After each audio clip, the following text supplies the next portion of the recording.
दोस्तों नमस्ते। आज हम लोग एनसीईआरटी की क्लास 7th की इंग्लिश की textbook the dad and the cat and the tree के क्वेश्चन आंसर्स पढ़ने जा रहे हैं।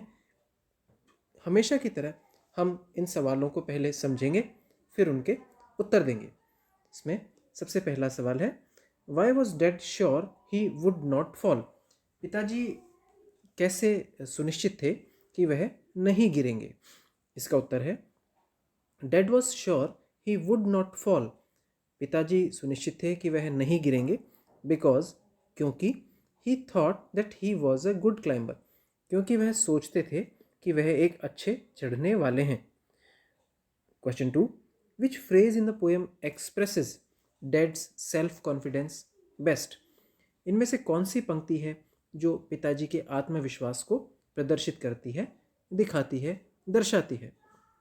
इसका उत्तर है, the phrase which expressed dad's self confidence best, वह पंक्ति जो पिताजी के आत्मविश्वास को सबसे अच्छी तरह दर्शाती है, in the poem is following, कविता में निम्नलिखित है। यहाँ पर मैंने दो पंक्तियाँ चुनी हैं। ये दोनों आप अपने उत्तर के रूप में लिख सकते हैं, या चाहें तो आप इनमें से एक पंक्ति को अपने उत्तर के रूप में प्रयोग कर सकते हैं। क्योंकि क्वेश्चन में बेस्ट कहा गया है, तो बेहतर होगा आप इनमें से कोई भी एक पंक्ति अपने उत्तर में प्रयोग करें। पहली पंक्ति या फ्रेज है, a climber like me child's play this is, मेरे जैसे चढ़ने वाले के लिए यह तो एक बच्चों का खेल है। या ईजी एज विंकिंग, उतना आसान जितना पलक झपकाना, to a climber like me, मेरे जैसे चढ़ने वाले के लिए। Question 3, describe plan A and its consequences, plan A का वर्णन कीजिए, योजना ए का वर्णन कीजिए और इसके कंसिक्वेंसेस यानी परिणामों को बताइए। तो इस उत्तर में हमें दो चीज़ें बतानी है। सबसे पहले प्लान ए क्या था और दूसरा उसके परिणाम क्या थे। उत्तर है, the plan A was that dad would take the cat down with the help of ladder. Plan A यह था कि पिताजी सीढ़ी की मदद से बिल्ली को नीचे उतारेंगे। But the ladder slipped and dad fell on the flower bed, लेकिन सीढ़ी फिसल गई और पिताजी फूलों की क्यारियों, फ्लावर बेड यानी फूलों की क्यारियों पर आ गिरे। Question 4, plan C was a success, plan C सफल था। वॉट वेंट रॉन्ग देन, फिर क्या गलत हुआ? इसका उत्तर है, after the successful execution of the plan C, plan C या योजना सी के सफल क्रियान्वयन के बाद, the cat safely sprang to the ground from the tree, बिल्ली सुरक्षित रूप से पेड़ से जमीन पर कूद गई। वॉट वेंट रॉन्ग, क्या गलत हुआ? वॉज दैट कि now dad was stuck on the tree at cat's place, अब पिताजी बिल्ली की जगह पेड़ पर अटक गए। Question 5, the cat was very happy to be on the ground, बिल्ली जमीन पर आकर बहुत खुश थी। Pick out the phrase used to express this idea, उन पंक्तियों को छांटो जो इस आइडिया या इस विचार को अच्छे से दर्शाती हूँ, दिखाती हूँ। इसका उत्तर है, the phrase which has use to express, पंक्तियाँ जो दिखाती हैं कैट्स हैप्पीनेस, बिल्ली की खुशी, इज है pleased as punch to be safe and sound, अपने आप को सुरक्षित और स्वस्थ मानकर बहुत खुश हुई।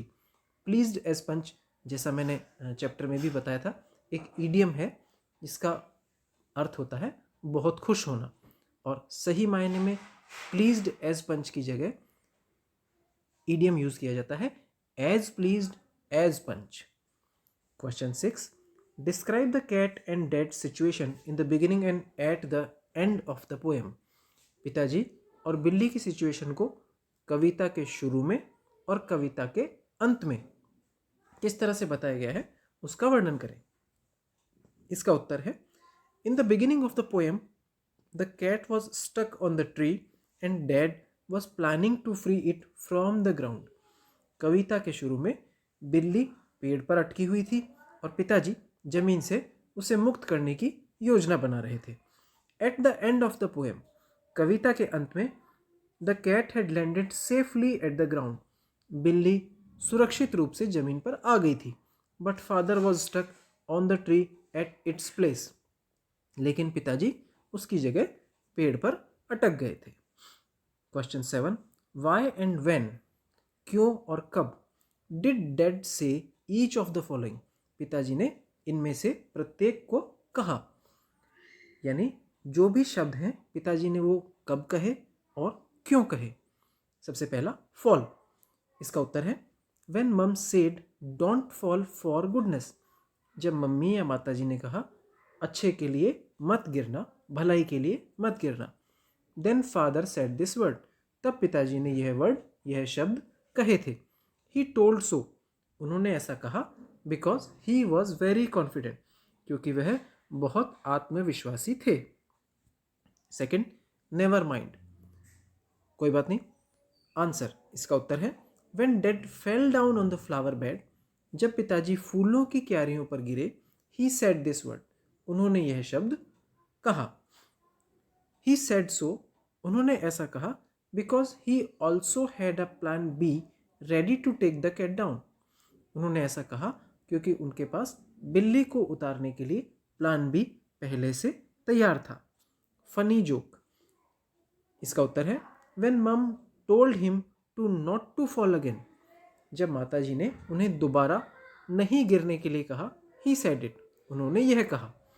ही सेड इट, उन्होंने ऐसा कहा, because even after a fall, क्योंकि एक बार गिरने के बाद भी हिज कॉन्फिडेंस रिमेन्ड स्ट्रॉन्ग, उनका आत्मविश्वास मजबूत बना हुआ था। 4, रबिश, इसका उत्तर है when plan B also failed, जब प्लान बी भी फेल हो गया, असफल हो गया।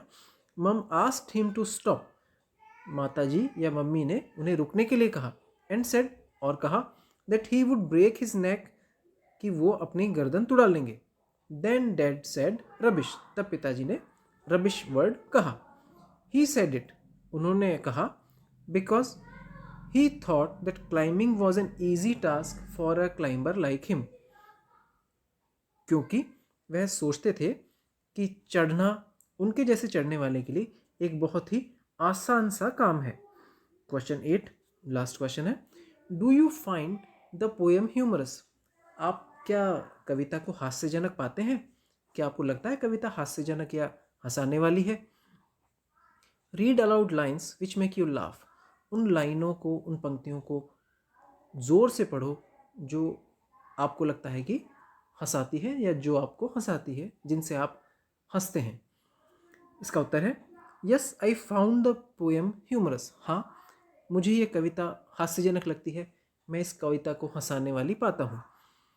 Although complete poem is humorous, वैसे तो हालांकि पूरी कविता हास्यजनक है, but lines which make me laugh aloud are following, लेकिन वह पंक्तियाँ जो मुझे बहुत ज़ोर से हंसाती हैं निम्नलिखित हैं।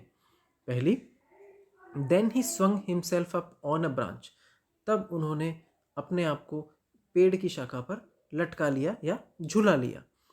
Second, dad landed well up back on the deck, पिताजी बहुत तेजी के साथ नीचे गिरे, back on the deck, ground floor पर।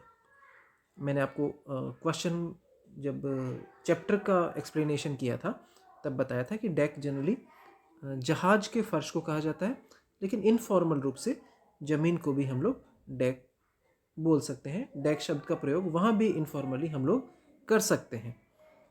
3, he landed flat in the crook of the tree trunk right on the cat, वह सीधे पेड़ के बदमाश तने में जाकर बिल्ली के ऊपर गिरे। Point 4, the cat gave a yell and sprang to the ground, बिल्ली ने जोर से चीख मारी और ज़मीन पर कूद गई। इस तरह से आज हमने यह चैप्टर, इसके क्वेश्चन आंसर्स कंप्लीट किए। आप सभी का सब्सक्राइब और लाइक मुझे करने के लिए बहुत बहुत धन्यवाद। आपको मेरे वीडियोस अगर अच्छे लगते हों तो कृपया अपने मित्रों से भी इसे लाइक और सब्सक्राइब करने के लिए ज़रूर कहें। धन्यवाद।